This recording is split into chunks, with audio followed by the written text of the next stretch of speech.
Hi, Storytime friends. With permission from Simon and Schuster, we'll be reading Not Quite Narwhal by Jessie Seema. Kelp was born in the deep ocean. He knew early on that he was different from the other narwhals. His tusk wasn't as long as everyone else's, and he had different tastes in food, and he wasn't a very good swimmer. But his friends didn't seem to mind, so Kelp decided he wouldn't mind either. That is, until he was swept away by a strong current. I wish I were a better swimmer. Kelp found himself at the surface, closer to land than he'd ever been before. High up on the cliff, he spotted a mysterious, sparkling creature. It looked so familiar. It looked like Kelp.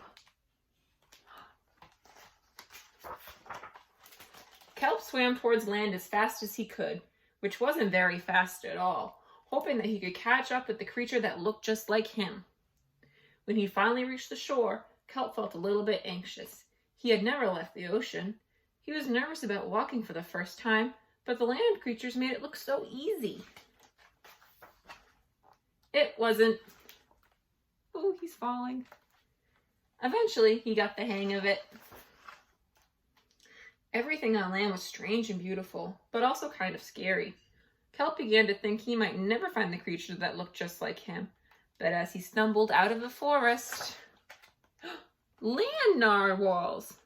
Actually, we're unicorns, and by the looks of it, so are you.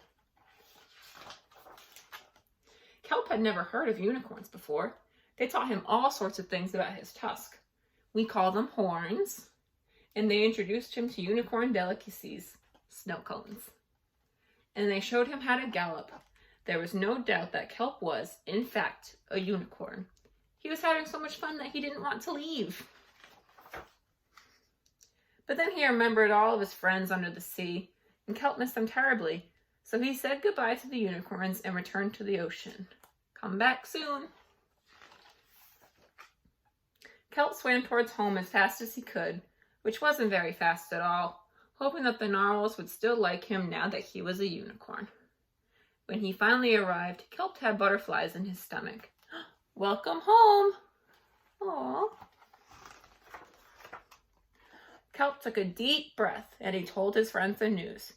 It turns out, I'm not a narwhal. Of course you aren't.